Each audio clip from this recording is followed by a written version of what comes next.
historically Black college or university, and first independent institution of higher learning.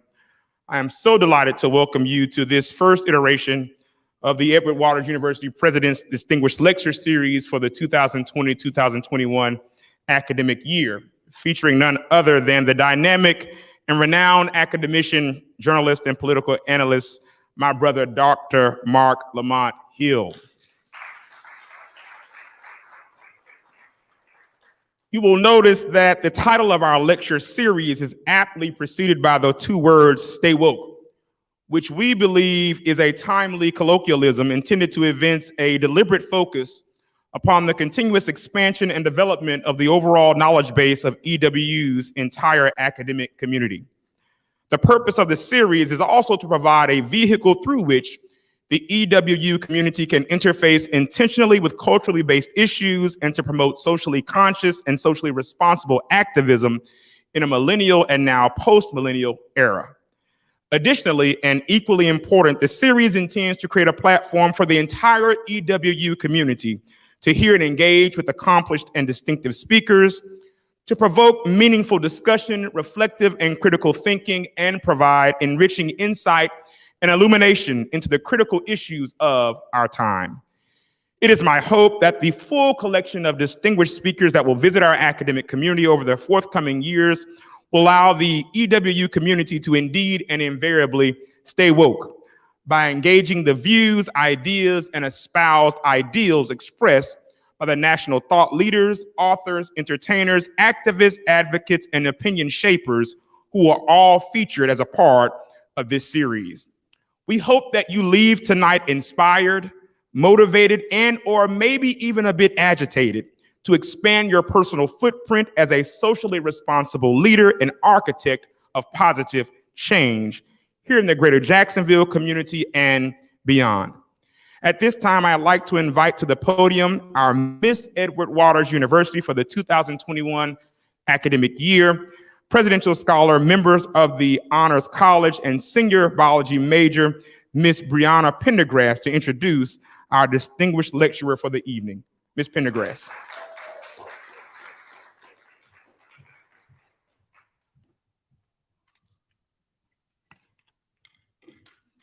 Greetings, I am Brianna Pendergrass, a senior 4.0 biology scholar and member of the Alpha Honors Cohort, hailing from the good life city of Albany, Georgia, and I humbly serve as the first Miss Edward Waters University for the 2021-2022 school year. And I have the pleasure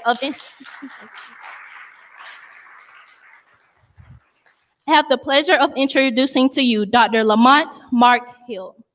Dr. Marc Lamont Hill.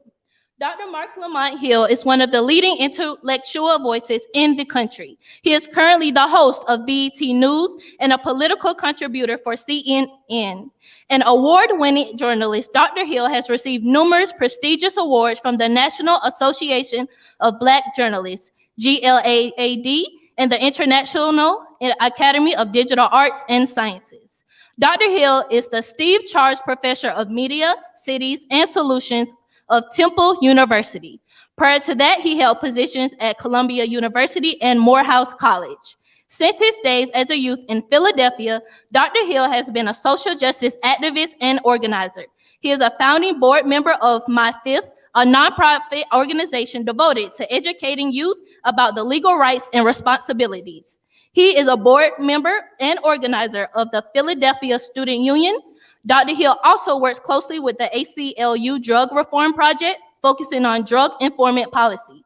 Over the past few years, he has actively worked on campaigns to end the death penalty and to release numerous political prisoners. Ebony Magazine has named him one of America's 100 most influential Black leaders. Dr. Hill is the author or co-author of 4 books, the award-winning Beats, Rhymes, and Classroom Life, Hip-Hop Pedagogy, and the Politics of Identity, The Classroom in the Cell, Conversations of Black Life in America, the New York Times bestseller, Nobody, Casualties of America, War on the Vulnerable from Ferguson to Flint and Beyond, and Gentrifier. He has also published 2 edited books, Media Learning and Sites of Possibility, and Schooling Hip Hop, New Directions in Hip Hop Based Education.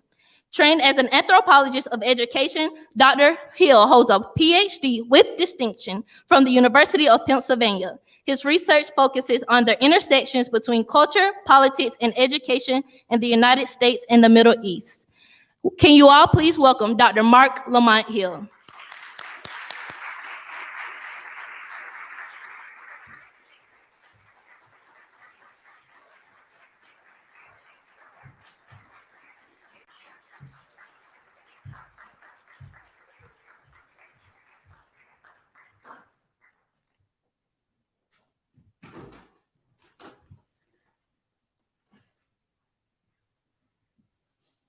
Good evening, everybody.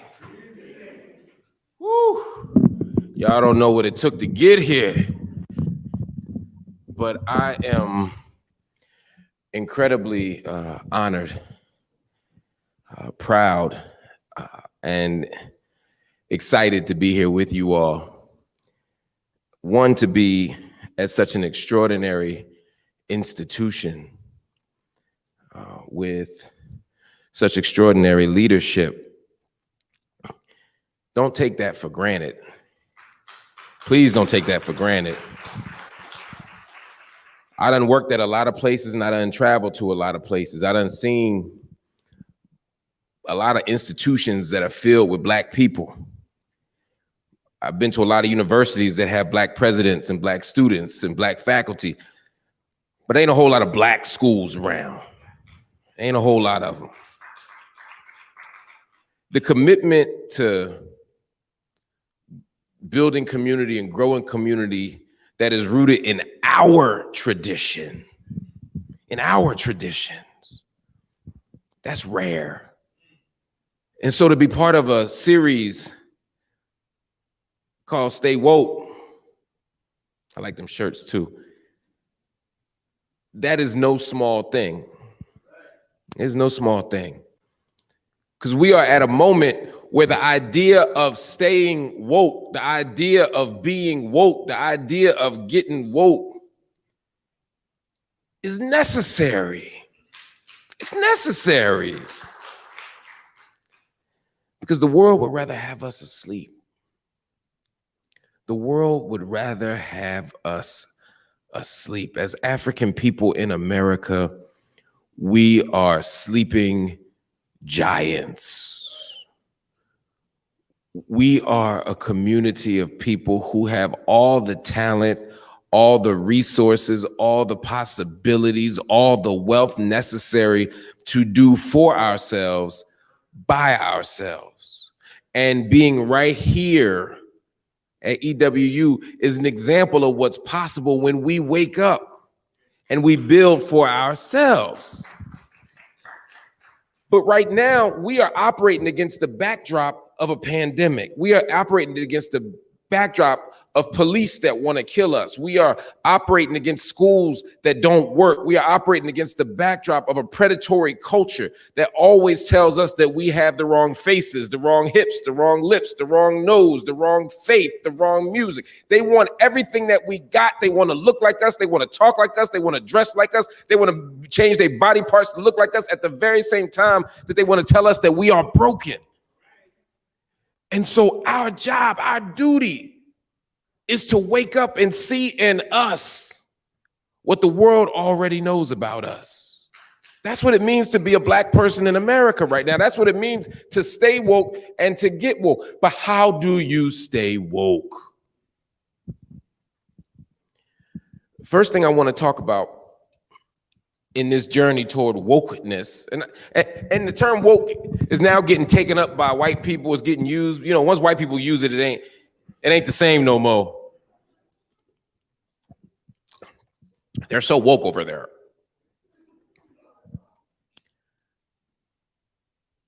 But the idea is, first of all, has to be like all things that Black folk do to get free, has to be rooted in the imagination. It has to be rooted in the imagination.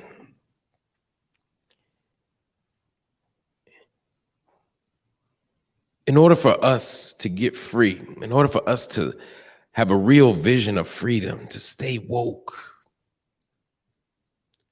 we have to draw from the radical imagination. What is the radical imagination? The radical imagination is the thing that's in us that allows us to dream dreams of freedom and possibility that are greater than the moment, that are bigger than what we think we can do. At the current moment, we are bound by prisons. We are bound by drugs. We are bound by broken economies. We are bound by war. But Black folk have never allowed themselves to be reducible to the thing that binds us in that moment. We've never allowed that to happen. Think about what it means to be an African person in America, getting here, not really even in 1619, but decades before that. Imagine what it means to be brought here as property. Imagine what it means to be brought here not as a person, but as a thing. Imagine what that means to then be fighting for freedom in a world that suggests that we will never be free. You have to have a radical imagination. You can't hold yourself to the moment we're in. We're in a chapel. The great Howard Thurman.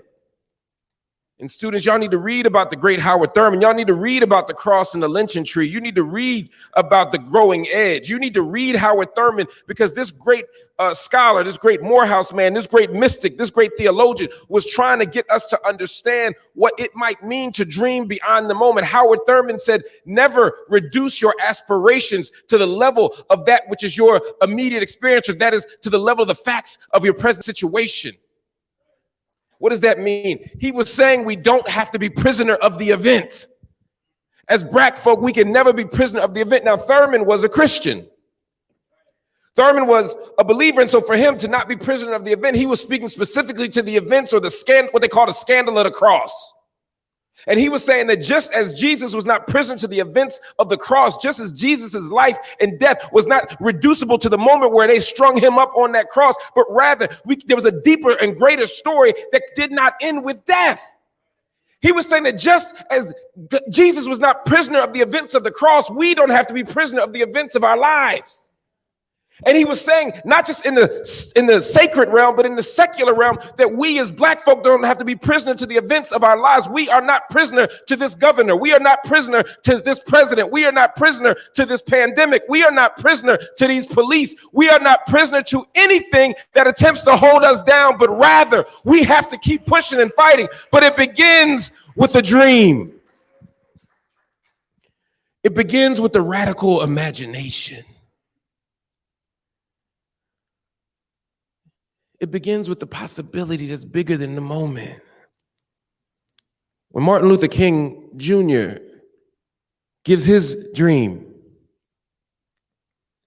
on August 28th, 1963, he ain't just talking. He's drawing on a radical freedom dream. He's trying to imagine the world that is not yet. His dream wasn't for Black and white folk to sit at the table of brotherhood exclusively. His dream was for Black folk to be in a world that was as good as its promise, a country that was as good as its promise, as Barbara Jordan said. He wanted to be in a country where Black folk didn't live in an island of poverty amidst an ocean of material wealth and prosperity, where the great vaults of democracy could be empty, where the Negro's check had been returned insufficient funds. King was saying, we can imagine something else. So as young folk, when I tell you to stay woke, that don't mean you don't dream. What it means is that your dreams aren't reducible to the realm of sleep, but instead, when you wake up in the morning, you need to hatch an even more ambitious and radical and audacious dream than the one you had when you were asleep. You need to wake up and dream of a world without police as occupiers in our neighborhood. You need to wake up with a dream of living without prisons. You need to wake up with a dream of us treating drug addiction not as a criminal problem, but as a medical problem. You need to dream of schools that are controlled by us. Only Black people are educated by their open enemies. Who else has been oppressed and then asked their oppressor to educate them to get free? Who has ever done that in human history? No group of people. No one went to Pharaoh and said, educate us to get free. It ain't going to happen. And so, When you dream, family, dream big. Don't dream of warmer and fuzzier prisons. Dream of a world without prisons. Don't dream of a successful Me Too movement. Dream of a world where we rid ourselves of patriarchy and sexism and misogyny and rape culture. We want to live in a world without the violence itself. We can do so much better. Part of how you stay woke is by listening. Part of how you stay woke is by listening. Deep listening. Deep listening. We live in a world that don't listen. We talk. Something dripping. See, I listen.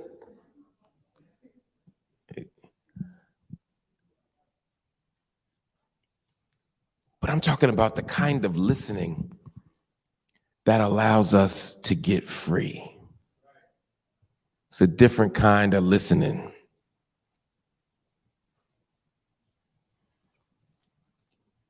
Everybody's talking about critical race theory now. They treat it like the boogeyman.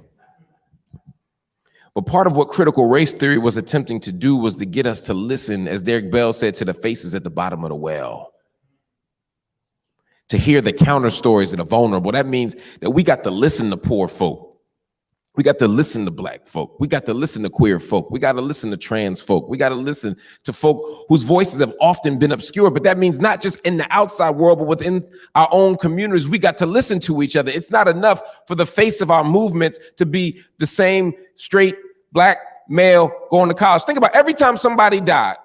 If you looked at our social movements, you would think the police only kill straight Black men 18 going to college. Like the police don't shoot women. Like the police don't shoot queer folk. Like police don't shoot people that was committing crime. Some of y'all cousins that got shot, they was guilty. They just weren't supposed to get shot. You shouldn't have to be perfect to not die. I shouldn't need to be going to college like they say Mike Brown was. I shouldn't need to be having a clean record and not riding a horse like they had in the pictures of Trayvon. I might be a dope boy. I might be in the trap, and I still deserve not to get shot by the police. I still deserve quality education. I still deserve to be loved and cared for.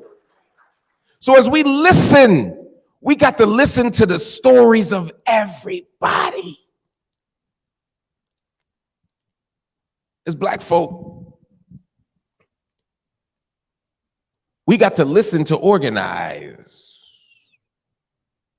We have to listen to organize. So often in the Black community and even in this campus, so often we'll be so focused on our issue that we're fighting for or working on that we don't listen and connect to the folk who are working on other stuff on their issues. Don't tell me that you're working on school reform and you don't have time to think about prisons, because if you're trying to fix the school, you got to fix the school to prison pipeline. If you want to stop people from going to prison, you got to remember that people are largely pushed into prisons by the schools that pushed them out, that denied them education, that didn't give them head start, that didn't give them early literacy. And so we got to see the relationship between the two. If you want to stop war and you want to stop poverty, y'all need to listen to each other, because it is poor people that get put on the front lines of these wars to fight other poor people in other places. It is the multinational corporations, it is the bastions of wealth and privilege that prosecute these wars around the globe. It is the money that is made from war that makes us have those wars. Gil Scott-Heron said, everybody love peace. Problem is you can't make no money off of it. So you got to listen to each other. You can't talk about environmental justice to some folk because they say, I'm too busy worried about racism. I feel you, bro, but there's a relationship between racism and the environment. Where do they dump nuclear waste? Where do they build the power plants? What continent is overpolluted, even though they said it's underpolluted? Africa. If you don't think there's a relationship between race and the environment, go to Flint, Michigan. what is lead in the water. The clean drinking water still doesn't exist in Flint, Michigan.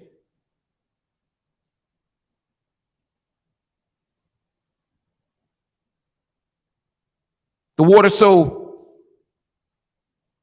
polluted that the automotive industry stopped using water because it was rusting out the parts on the cars.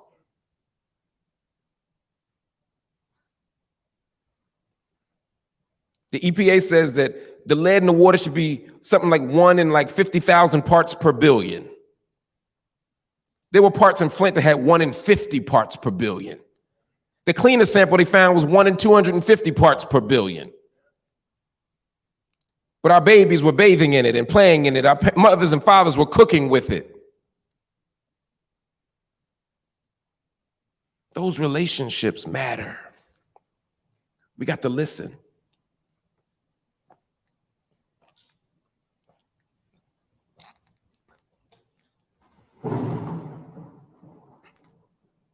And as Black people, part of our journey, part of your journey, students, your challenge in staying woke to get the nation to not just listen to you, but to listen to itself. This tradition that we're a part of has been a tradition of getting America to listen to itself. Students, if you got your notebooks out, go and read.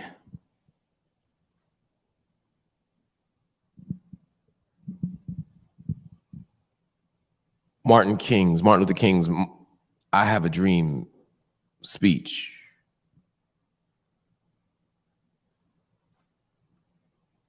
He stands in front of Lincoln. He says, "A great American in whose symbolic shadow we stand, signed an Emancipation Proclamation." King is standing in front of Abraham Lincoln 100 years after the Emancipation Proclamation. He's saying that 100 years after we were emancipated, we were made free, the Negro remains unfree. It was the March on Washington for jobs and freedom. And yet here we are unfree. He was saying, America, listen to yourself. But King was standing on a tradition of Black folk who were saying, America, listen to yourself. Go back and read David Walker's appeal, a preamble together with 4 articles to the colored citizens of the world, but particularly and most expressly those of the United States. Because when you read David Walker's appeal,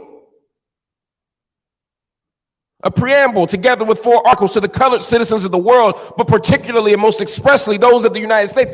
David Walker's appeal is that he's talking about freedom, and you got to read David Walker's appeal closely. Read it in history class, read it in English class, read it for yourself, because you'll understand that this was a freedom document. This was an insurrectionary document. They read this behind Bibles in hush harbors where they would be reading about Exodus, but then they knew the real Exodus would happen when they got themselves free. They understood that they might have to get free through other means, and so they read David Walker's appeal. It was illegal for Negroes to read it, but he read it, he wrote it, and he made it. And when David Walker wrote his appeal, he made it a preamble together with 4 articles, which is modeled after what? The Constitution. He was saying, America, listen to yourself. He was in the text criticizing the Christian traitor. He was saying, America, listen to yourself. You call yourself a Christian nation, and yet there's no love ethic of Jesus here. You're not loving thy neighbor as thyself. How can you call yourself Christian when the Negro remains enslaved, when women are unfree, when the rich prevail? Listen to yourself. Go and read Narrative of the Life of Olaudah Equiano or Gustavus Vasa, written by himself. He begins the book, Narrative of the Life of Olaudah Equiano or Gustavus Vasa, written by himself. He begins the book Matter of fact, the title of the book is what? Written by himself. Why would you say written by himself? The author's name, it should be axiomatic. That means it's self-evident. If I'm the author, of course I wrote it. But we live in the era where sometimes because your name on it mean you ain't write it. Look at Drake. But I digress. Kanye too, but he don't even pretend to write.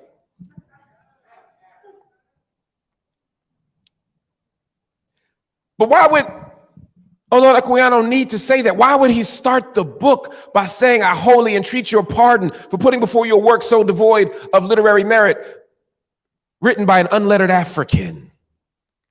He was saying, I'm sorry for writing such a bad book, as an unlettered African, at the same time that he was producing one of the great literary texts of the century. Why would he do that? Why would the authorship be in question? Because he was getting America to listen to itself through irony. The same way David Walker was doing it with the preamble in 4 articles, the same way King was doing it in front of Lincoln, the great emancipator, as we remained unemancipated. He was saying, Lamont was saying, in the same way that Frederick Douglass was saying, in the same way that the great Phyllis Wheatley was saying in poems on various subjects, religious and moral, when they thought that she didn't write her book either. When Negroes, they kept saying Negroes couldn't read and write, and yet Negroes kept reading and writing it. And through our literature, we kept saying, look what we can do. You think we can't read and write? Then why you keep making it illegal for us to learn how to read and write? You think we are lazy, but you made us slaves. You said that we are dirty, yet we clean your houses. You say we are uncivilized, and yet we raised your children. They know who you are. But we got to get them to listen to themselves. Or come to terms with the fact that there's always going to be a gap between what they say and what they do. And to stop investing our faith in closing that gap and instead do for ourselves. Staying woke, for me, I think it's important to think about that word stay. You can get woke by reading. Autobiography of Malcolm X woke me up. I ain't been the same since. A book will wake you up. And more books will keep you up. But what keeps a sustained movement is action. We got to organize. We got to organize. We need committed action. I need each and every one of you on campus to not just get woke, but to stay woke through action. That means you got to join an organization. If you don't remember nothing else I tell you today, the biggest problem in the world today is that it's too many people who don't do anything.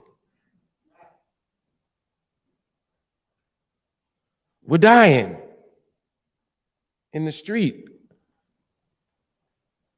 We're losing elections by the margin of us that don't go out and vote. We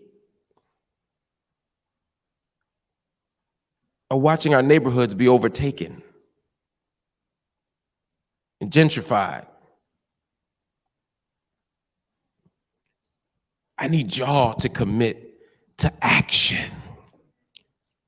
That means you got to join something. Notice I ain't say start something. Notice I ain't say start something. Sometimes stuff needs to be started. I'm so glad there's a Me Too movement, my sister Tarana Burke. I'm so glad there's a Dream Defenders down here in Florida with Philip Agnew. I'm so glad for Black Lives Matter. I'm not saying we never start nothing.